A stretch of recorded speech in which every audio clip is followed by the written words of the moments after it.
Bersama siaran podcast pukul 17.11 waktu Indonesia Tengah menyiarkan siaran perdana mengenai dampak negatif dari pandemi COVID-19. Perkenalkan saya Risa yang akan menjadi host pada acara ini. Berikut cuplikannya. Selamat mendengarkan. Saat masih kecil, saya selalu membayangkan bagaimana rasanya tidak keluar rumah. Terbebas dari rutinitas yang membosankan, yaitu sekolah. Dan tidak melakukan aktivitas yang melelahkan lainnya. Hanya berdiam diri di rumah, beristirahat, atau mungkin sesekali menonton acara kartun kesukaan saya pada waktu itu, Doraemon. Namun, bayangan manis tersebut diwujudkan dalam bentuk yang pahit. Kini kita sedang berjuang berdiam diri di dalam rumah. Terhitung sejak tanggal 12 Maret 2020, pemerintah menetapkan work from home yang dapat ditafsirkan sebagai kerja di rumah, yang berarti segala kegiatan kita akan sepenuhnya dilakukan di rumah. Hal tersebut dilakukan untuk memutuskan rantai penyebaran pandemi COVID-19, virus yang merupakan musuh kita, menghantui seluruh manusia di muka bumi ini. Pada bidang pendidikan, khususnya kehidupan kampus, menerapkan kuliah online sebagai bentuk solusi. Kabar tersebut tentunya disambut baik. Ini berarti kita masih dapat menempuh pendidikan di tengah pandemi dan larangan untuk melakukan aktivitas di luar rumah. Mungkin bagi sebagian orang diam di rumah itu mengasyikkan, menyenangkan, bahkan rasanya tidak lagi dapat diekspresikan. Bagaimana rasa senang tersebut menggebu-gebu, membayangkan bekerja tetapi dengan sensasi liburan di rumah dalam waktu yang panjang. Tetapi tak semua dapat merasakan hal tersebut. Sebagian mahasiswa mulai mengeluhkan dan menyadari masalah-masalah baru yang timbul akibat kuliah online dan karantina tersebut, yaitu teknologi yang mumpuni, tetapi tidak didukung oleh keberadaan jaringan yang dimiliki masing-masing daerah, khususnya daerah terpencil. Selain itu, kita tidak hanya berperang melawan COVID-19, kita juga melawan diri kita sendiri untuk tetap sabar dan mampu bertahan dalam keseharian yang membelenggu ini. Banyak yang menginginkan kuliah tatap muka, karena itulah tujuan perkuliahan, untuk menimba ilmu dan tentunya bertemu orang-orang baru. Pernahkah kita menyadari apabila dari masing-masing individu memiliki masalah-masalah kehidupan yang tidak kita ketahui, berjuang untuk melawan terpaan masalah tersebut? Tentunya kita memiliki cara-cara yang berbeda untuk menghadapinya. Salah satunya yaitu menyibukkan diri. Aktivitas tersebut ternyata amat penting untuk orang lain,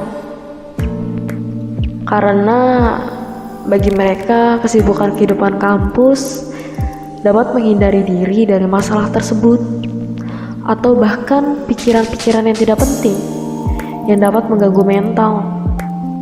Rumah yang memiliki kiasan "Rumahku adalah surgaku" ternyata tidak berlaku bagi sebagian orang. Bayangkan jika kehidupanmu kini terbelenggu di balik ruang sunyi, senyap yang tak ada akhir menjadi teman keseharian.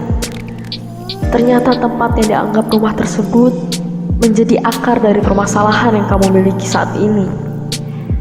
Sekiranya itu deskripsi yang dapat menggambarkan perasaan dari salah satu mahasiswa yang berjuang melawan masalah yang dimilikinya tersebut. Walaupun demikian, bukan berarti kehidupan kita harus berhenti. Karena selama dunia berputar, maka roda kehidupan masih tetap harus berjalan. Mari semangat terus. Jaga kesehatan, dan jangan lupa untuk bersabar. Banyak cara yang dapat kita tempuh untuk menghadapi suatu masalah. Yang saya percaya ialah semua masalah yang kita miliki saat ini sesuai dengan porsi kemampuan kita. Maka dari itu, jangan patah semangat dan terus semangat. Anda tidak pernah sendirian. Dan tak terasa waktu sudah mau berakhir. Kita harus berpisah. Untuk mengakhiri siaran kali ini, saya akan menampilkan kesaksian dari salah satu mahasiswi swasta, yaitu Maryam. Berikut cuplikannya. Kalau dari saya sendiri, iya benar, banyak banget aspek psikologis yang terpengaruh saat ini. Kayak misalnya saya dulu cukup bersosialisasi dengan yang lainnya, pokoknya kondisi mental health saya baik-baik saja. Tapi sejak adanya kuliah online, saya mulai merasakan ada sedikit sisi antisosial dari diri saya. Jadi kayak kurang bisa berinteraksi dengan orang-orang di sekitar saya. Bahkan saat saya keluar mengantar makanan ke tetangga, rasanya kayak seperti sulit berkomunikasi dengan orang lain gitu. Iya, benar. Begitu pula dengan teman-teman saya yang mereka juga memiliki, terutama ya, yang memiliki keluarga yang toksik. Jadi ada beberapa teman-teman saya yang broken home dan mereka tidak memiliki kondisi keluarga dan ekonomi yang mendukung, sehingga akhirnya mereka terpaksa meninggalkan kuliah gitu. Ada juga beberapa mahasiswa dari ibu saya yang kebetulan dosen di universitas swasta. Itu juga ada mahasiswanya yang hampir bunuh diri karena saat WFH, keluarga yang dia hindari biasanya di hari-hari biasanya harus dia temui setiap hari, dan pada setiap hari itu, setiap hari yang dia lewati selama WFH itu seperti neraka baginya. Soalnya dia harus harus menyiapkan mental yang sangat kuat ketika berhadapan dengan keluarganya itu. Seperti ada satu cerita di mana dia tuh sedang menonton televisi bersama bapaknya. Ternyata ayahnya ini menyamakan dirinya dengan salah satu tokoh yang sangat tidak bermoral dalam cerita tersebut. Pokoknya dia sempat dibentak-bentak juga oleh ayahnya, hingga akhirnya dia bercerita pada ibu saya yang kebetulan seorang dosen.